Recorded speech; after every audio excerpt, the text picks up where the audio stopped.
korang yang belum lagi subscribe channel aku harap korang dapat subscribe dan menekan bell notification button so that korang tak ketinggalan video-video dari aku. Follow IG Kimi Scoverto so that korang dapat update terkini dari aku. Join grup Telegram Scoverto Fleets untuk berpeluang memenangi hadiah giveaway setiap bulan. 5 pemenang akan dipilih every month. Ayo kita jadikan channel ini setanding dengan channel-channel teori yang ada di seluruh dunia. Say with me guys, Ikutu Yarudamo.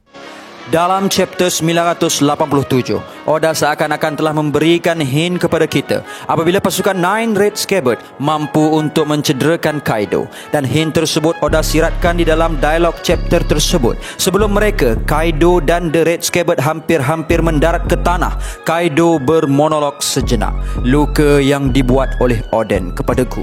Kenapa aku terasa sakit? Persoalan ini saling tak tumpah. Sama seperti Whitebeard apabila dia menerima kunjungan dari seorang legenda pedang dengan sebelah tangan, Shanks. Walaupun kita masih belum mengetahui siapa yang membuat luka pada Whitebeard atau mungkin pernah disentuh di dalam Weaver Card atau SBS Question Corner, dan kita juga tak tahu adakah tercetus pertarungan terakhir di antara Roger dan Whitebeard semasa di sebuah pulau yang penuh dengan pohon sakura yang berguguran daun sebelum kematian Raja Lanun itu, atau mungkin Whitebeard dilukakan oleh orang lain yang apabila melihat wajah Shanks, Whitebeard teringat kepada lukanya, kesakitan yang dia alami, dan terasa segar luka tersebut sehingga luka itu berdenyut kembali terasa pedih pada setiap kali melihat wajah Shanks. Jadi ini mungkin menjadi pembuktian selain dari Roger, ada kemungkinan juga luka tersebut ditinggalkan oleh ayah Shanks. Walaupun kita masih belum mengetahui siapa ayah kepada Shanks, tak kiralah siapa pun, apa yang aku cuba untuk sentuh di sini adalah luka dan parut sangat berkait rapat dengan memori terhadap kejadian yang menyebabkan luka tersebut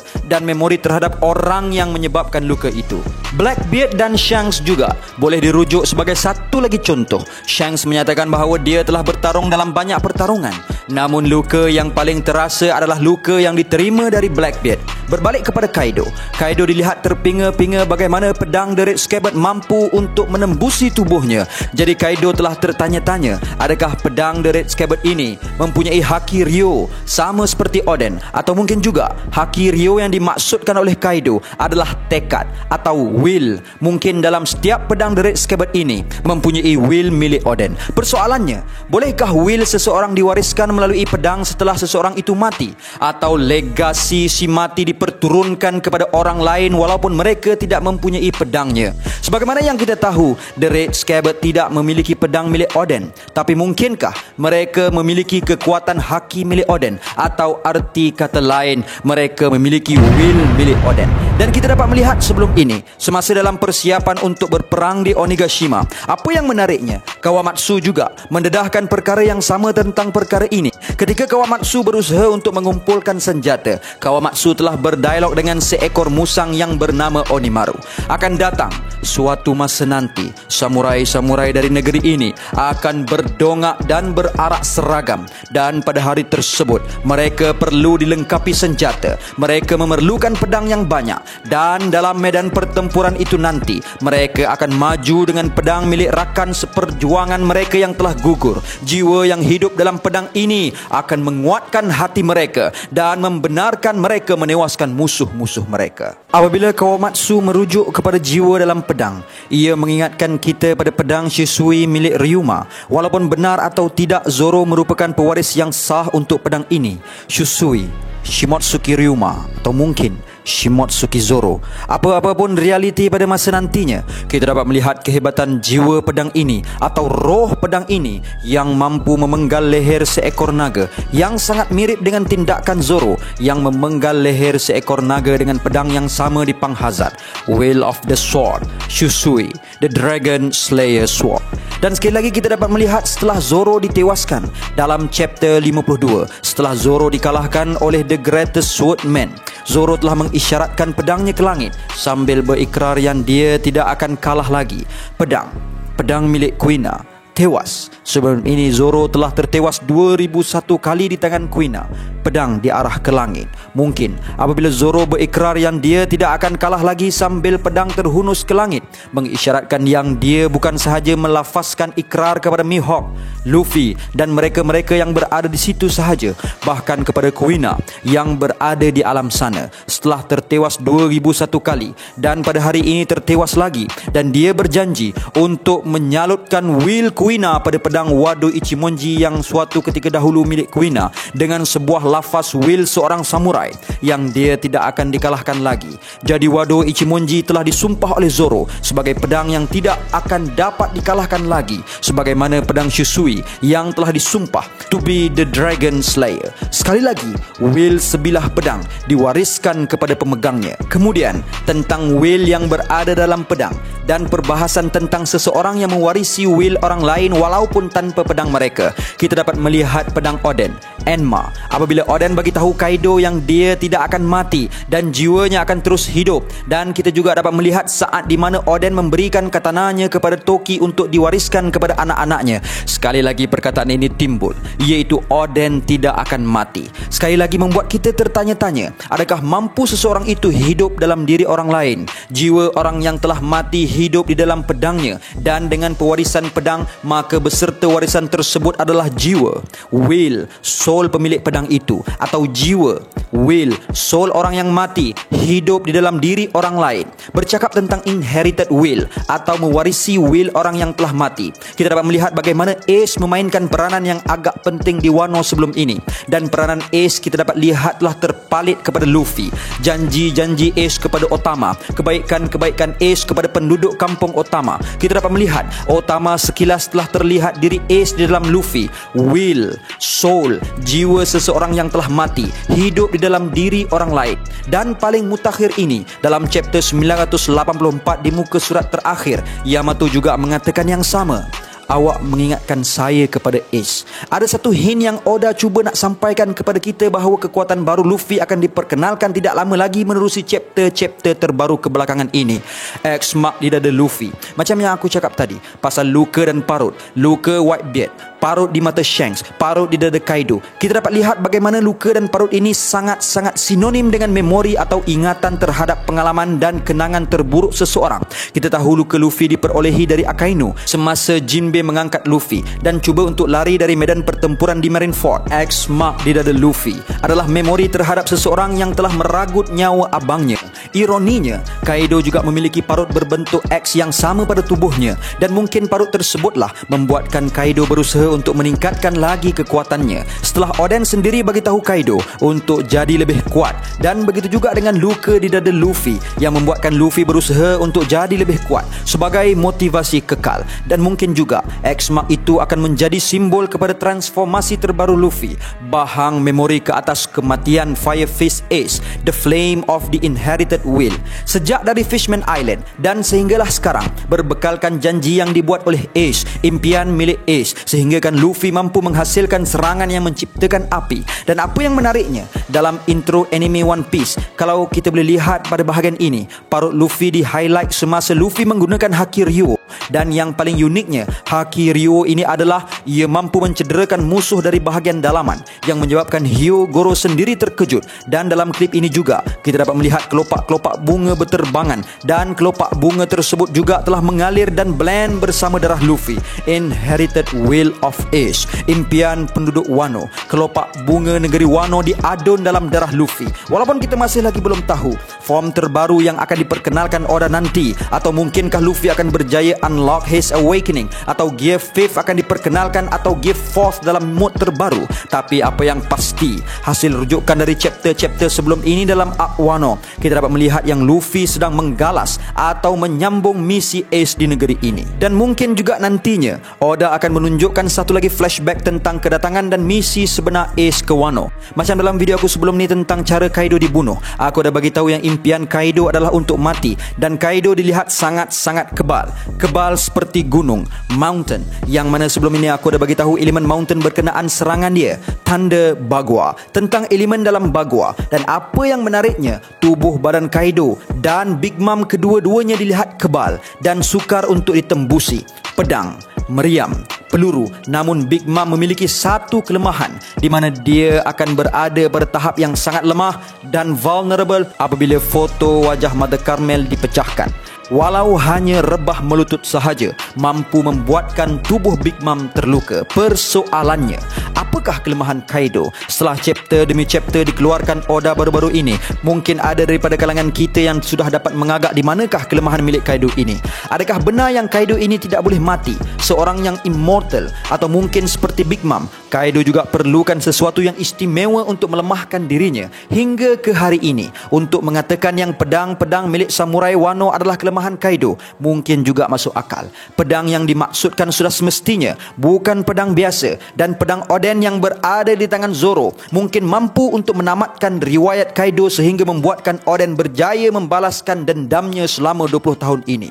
Walaupun kita semua mungkin rasa ini bukanlah kelemahan milik Kaido, aku ada satu lagi alasan untuk kemungkinan kelemahan lain milik Kaido. Sebagaimana kita dapat melihat, Kaido suka untuk menjemput lanun-lanun lain untuk sertainya. Sekiranya mereka enggan, Kaido tidak terus membunuh mereka. Namun Kaido akan berusaha untuk melemahkan will mereka sehinggalah mereka akur dengan Kaido dan menyertainya. Sebagaimana yang kita boleh lihat Page One dan Alti, Black Maria, Sasaki, Who's Who, Scratchman Appo, Basil Hawkins dan yang lain-lain juga merupakan kapten untuk lanun mereka sendiri. Mungkin dari kalangan mereka ada yang menyertai Kaido dengan rela hati, atau mungkin dari kalangan mereka telah dilemahkan will mereka membuatkan akhirnya mereka mengikut telunjuk Kaido. Berkenaan will yang dilemahkan, broken will, berkemungkinan besar kelemahan Kaido adalah apabila saat willnya juga dilemahkan. Kekuatannya lemah once his will been broken. Sebagaimana yang kita dapat lihat di saat eksekusi Momonosuke, di saat Kaido bertanyakan namanya dan berjanji untuk membebaskannya sekiranya Momo mengakui bahawa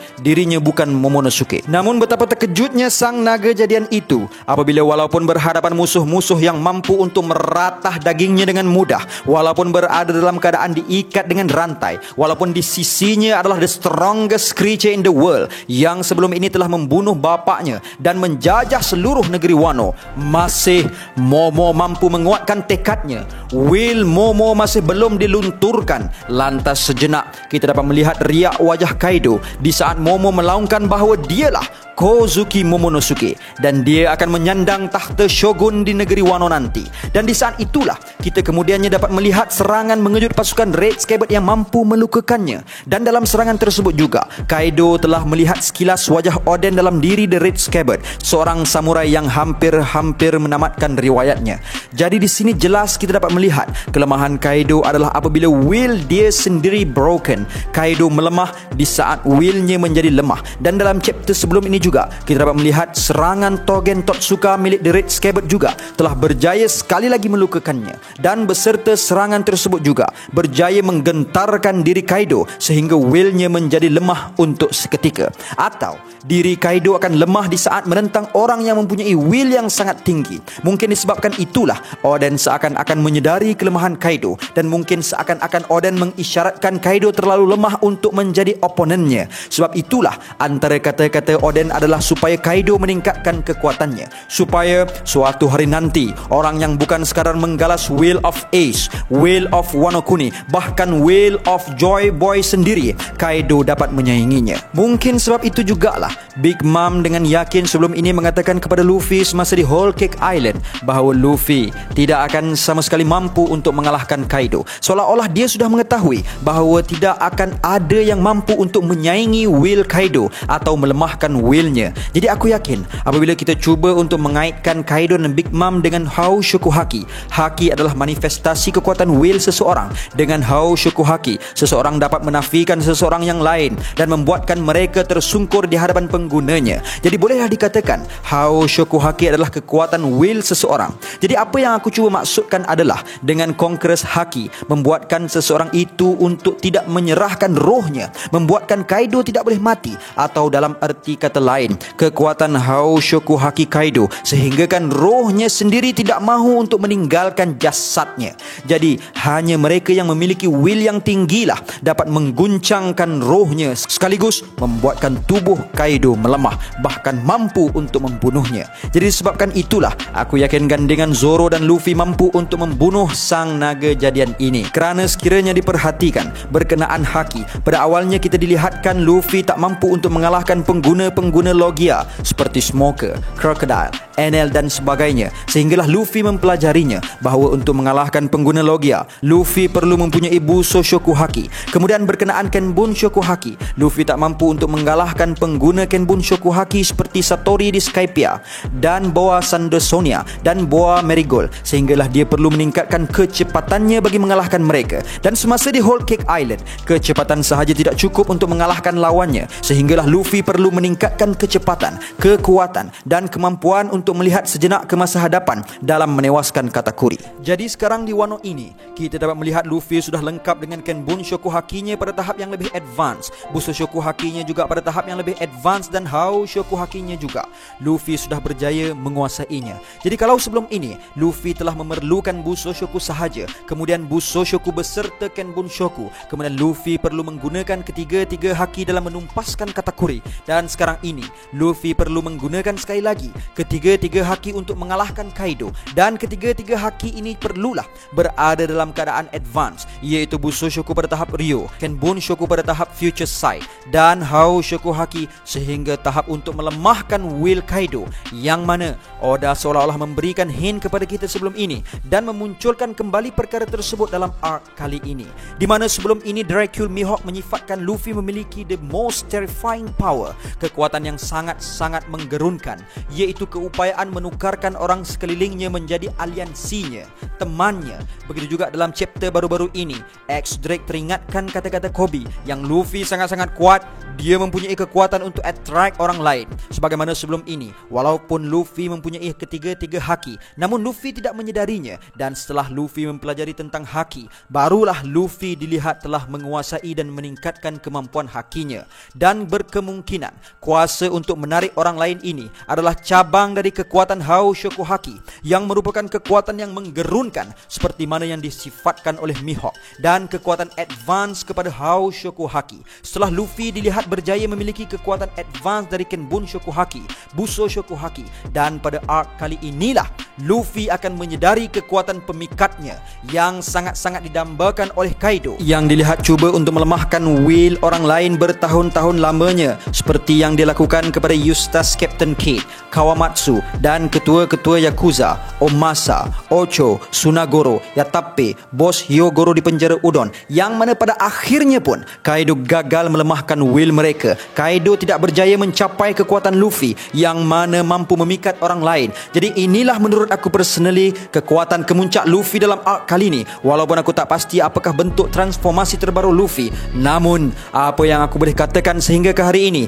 dengan berbekalkan inherited will dan will yang kuat yang merupakan kelemahan Kaido, will untuk menjadi King of Pirates, yang suatu ketika dahulu membuatkan malah Kaido sendiri tunduk di bawah rock di Zebek, scar yang tertanam pada Luffy yang bakal menjadikan dia lebih kuat, dan kekuatan advance Hao Shokuhakinya, the most terrifying power, Kaido akan tersungkur di bawah telapak kaki Monkey D. Luffy.